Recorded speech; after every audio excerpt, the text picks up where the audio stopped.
السلام عليكم يا جماعة. دي رسالة والله العظيم لإخواتنا حبايبنا السعوديين، أصحاب الشغل يعني، الناس اللي مسؤولة هناك وبيشتغلوا وعندهم مشاريع، وأصحابنا إخواتنا وحبايبنا في الكويت، إخواتنا وحبايبنا في الإمارات، إخواتنا وحبايبنا. إيه يا جماعة، يا جماعة أنتوا رافعين إيديكم عننا ليه بس؟ الله يخليكم. أنا واحد من عامة الشعب والله، وحد كويس والله، وبشتغل وبطحن بال 14 وال 15، بس عندي 50 سنة. أجي بقى أسافر عندكم تقولوا لي ما ينفعش؟ احنا عايزين واحد 40 سنه و35 سنه. طب انا مثلا لو انا اب، انا بتكلم على فكره بالنيابه عن ناس كتير في نفس سني.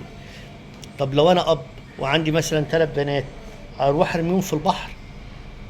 او اعمل ايه؟ مثلا ابيع جسمي اجزاء يعني؟ ما انتوا لازم تساعدونا وتقفوا جنبينا. مش احنا نسيج واحد ووطن عربي واحد؟ وكده لازم تقفوا جنبينا يا جماعه، لازم والله تقفوا وتحملوا مسؤوليتنا. انتوا مثلا ربنا سبحانه وتعالى مسخر لكم امور كويسه. احنا مثلا اخواتكم في مصر الامور معانا مثلا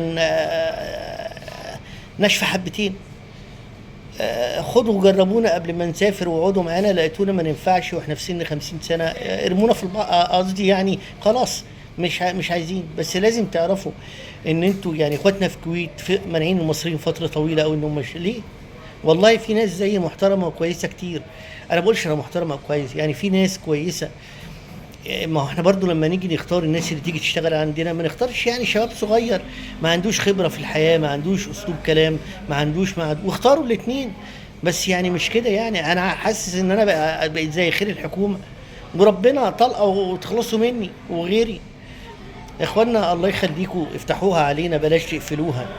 ربنا سبحانه وتعالى سببنا ليكم بعض الامور، وانتوا ربنا جعلكم سبب لينا برضو في امور كتير.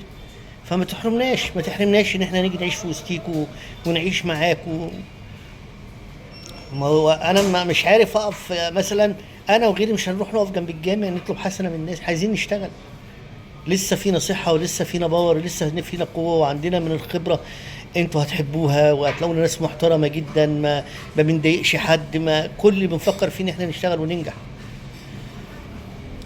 افتحوها علينا شويه والنبي، اخواتنا في دول الخليج الله خصوصا الكويت وخصوصا السعوديه، الناس الجميله ديت، الناس الحلوه يعني. على فكره والله نحن نحبكم في الله، واي حاجه بتحصل نعلم ان هي حوادث فرديه والله. وصدقونا يا جماعه والله في مصريين كويسين ما يهمهمش غير الخير. ما حصل خبيث من الطيب يا جماعه، شوفونا وحشين ولا حلوين يعني. طب هنعمل ايه؟ طيب نضرب دماغنا في الحيط؟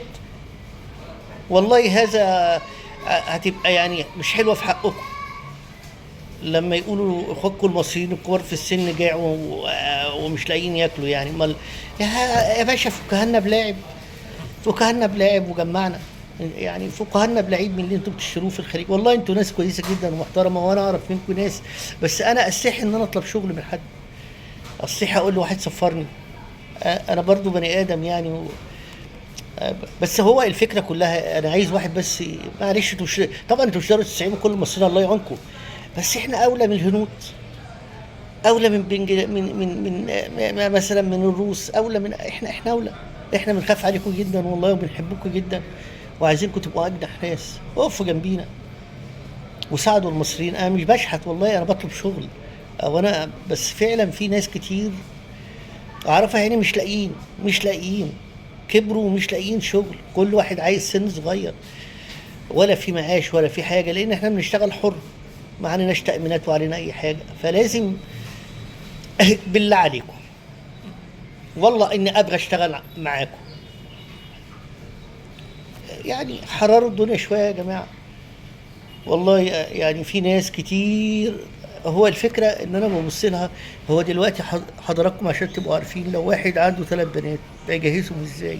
واحد زي حالاتي مثلا عنده 3 بنات يجهزهم ازاي مثلا؟ ما فيش. هنروح بقى انا وهم نروح البحر بقى، ننزل فيهم ما نقبش، وغيرنا. اللي عايز يعيش حياه كريمه يعيشها ازاي يا جماعه؟ لازم تحس بمسؤوليتكم عننا. ربنا كبير وكريم. مع السلامه.